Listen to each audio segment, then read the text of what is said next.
¿Cómo están, queridos amigos? Bienvenidos a una nueva edición de nuestro podcast exclusivo para la comunidad de Voces por Chile, La Mirada Clave, este espacio de conversación, de reflexión breve en que buscamos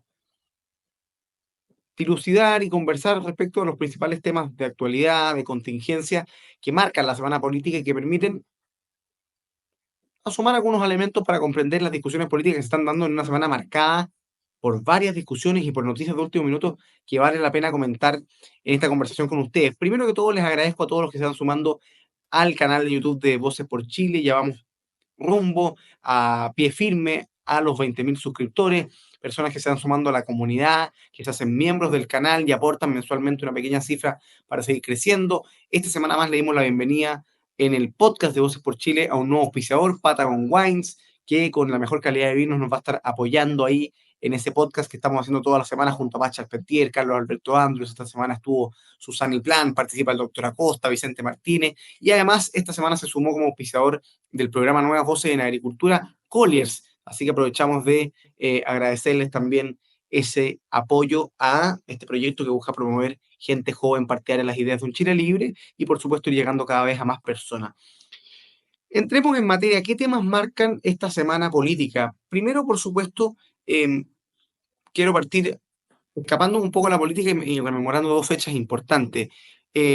Durante esta semana, el 1 de abril, que cayó esta semana el día martes, se conmemoró un nuevo aniversario del asesinato de Jaime Guzmán, 34 años desde el asesinato de Jaime Guzmán Errázuriz, senador de la UDI en ese momento, fundador del movimiento gremial en 1967, a fines de la década de los 60, en los tiempos de la reforma universitaria, la toma de la Universidad Católica, luego fundador de la UDI por ahí por el año 1982-83, uno de los constituyentes o padres de la constitución vigente, asesor civil, por supuesto, del gobierno militar, profesor de Derecho Político y Constitucional en la Facultad de Derecho de la Universidad Católica, un columnista de primer nivel, un político de convicciones tremendamente profundas y, ante todo, un católico que vio en la actividad pública una forma de hacer apostolado cristiano, como él mismo lo diría. La muerte y el asesinato de Jaime Guzmán y la fecha que conmemora su partida es, por supuesto, un muy buen recordatorio para reivindicar y valorar la figura de Jaime Guzmán, ¿no? ¿Qué elementos, y lo conversamos durante la semana en el programa, en agricultura, qué elementos son así fundamentales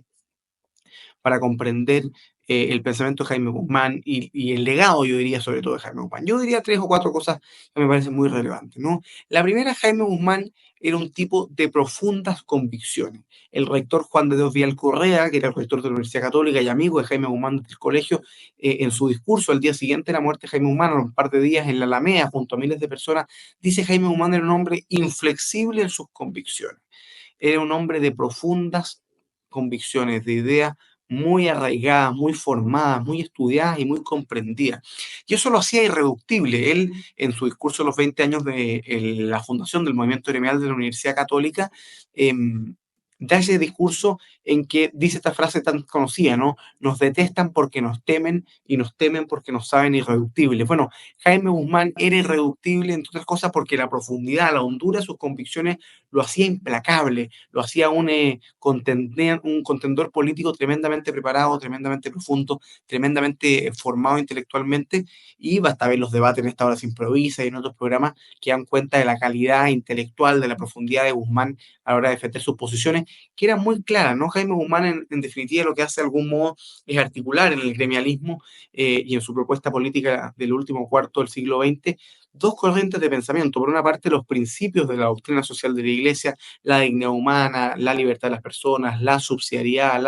la solidaridad como principios rectores de la orden social, con las ideas de la economía libre, es decir, con un modelo económico respetuoso de la dignidad humana que permitiera a las personas florecer su libre iniciativa creadora y que eso permitiera mejorar las condiciones materiales de vida de las personas, ¿no? Y esa articulación de Jaime Guzmán está muy presente, por supuesto, en la Declaración de Principios de la UDI, que funda a comienzos de los 80, en que dice: este es un partido de inspiración cristiana, con vocación popular y partidario de una economía libre. Lo que Jaime Guzmán diría son las claves para construir una sociedad integralmente libre. Jaime Guzmán deja un legado que está hoy más vigente que nunca, y está vigente no solo en la construcción política de la República, que a pesar de varios intentos de la izquierda de derrumbarla, hoy día está más vigente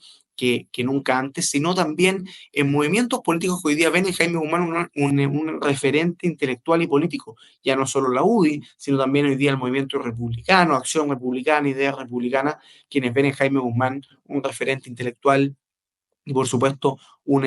rostro político al cual seguir en la acción de la actividad práctica del día a día. Jaime Guzmán, 34 años del asesinato del senador Guzmán, me parece una fecha importante de recordar y reivindicar su legado, y aprovecho de recomendar algunas lecturas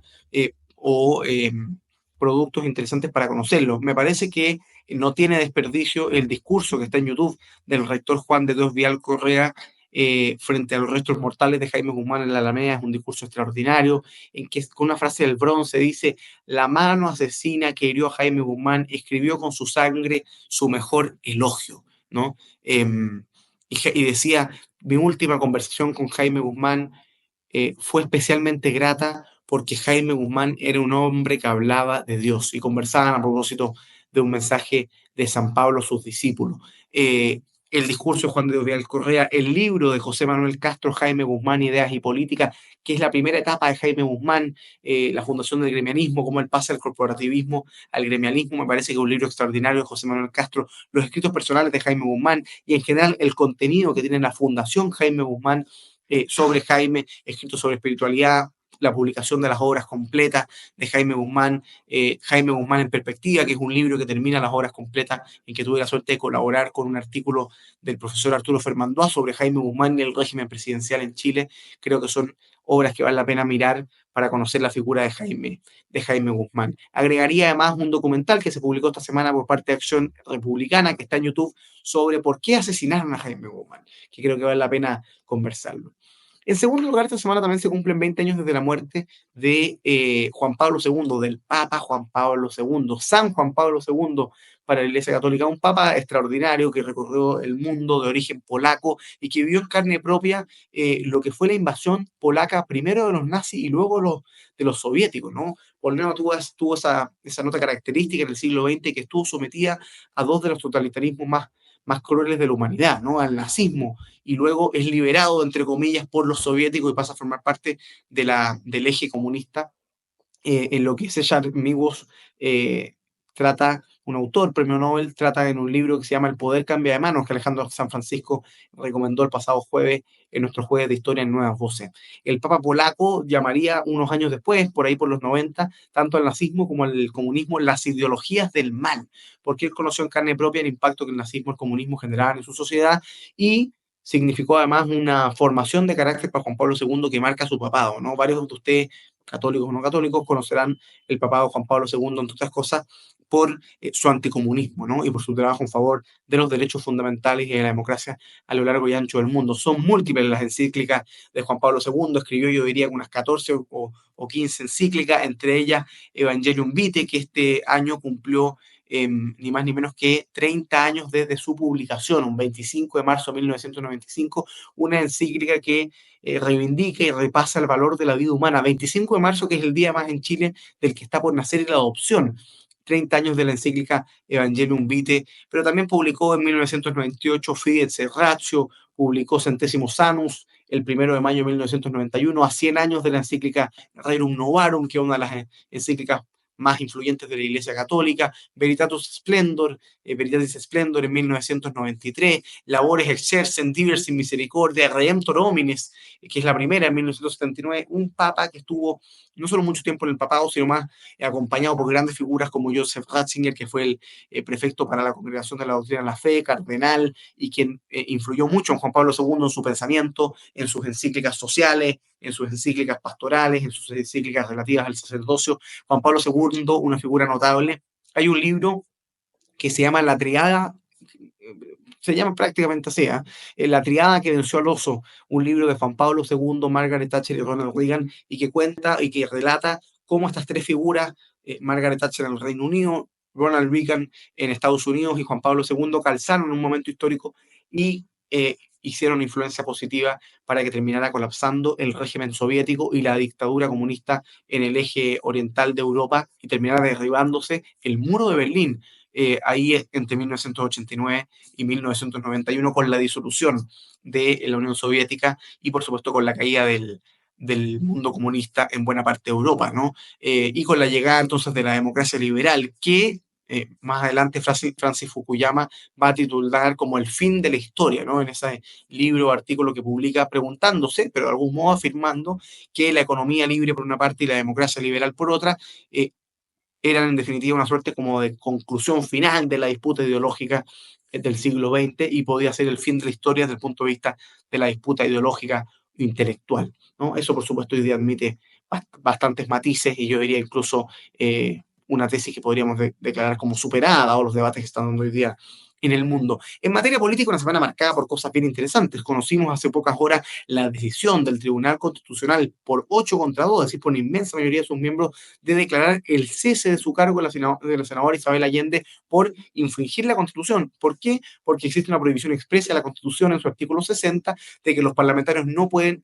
contratar con el Estado, no pueden celebrar contratos con el Estado. Y en el contexto de la venta de la casa de Salvador Allende, ubicada en Guardia Vieja, que quería construir o transformar en un museo, el Estado quiso comprarle la casa a los descendientes de Salvador Allende, dentro de los cuales figuraban tanto Isabel Allende, senadora, como Maya Fernández. Isabel Allende, removida por el Tribunal Constitucional, conoceremos la sentencia en algunas semanas más, y Maya Fernández, la ministra de Defensa, renunciada por este caso, que todo indica habría sido creado, inventado, ideado por el presidente Boric. Es decir, él habría sido quien habría llevado adelante la iniciativa de comprar esta casa de Salvador Allende, que por supuesto genera un golpe muy profundo para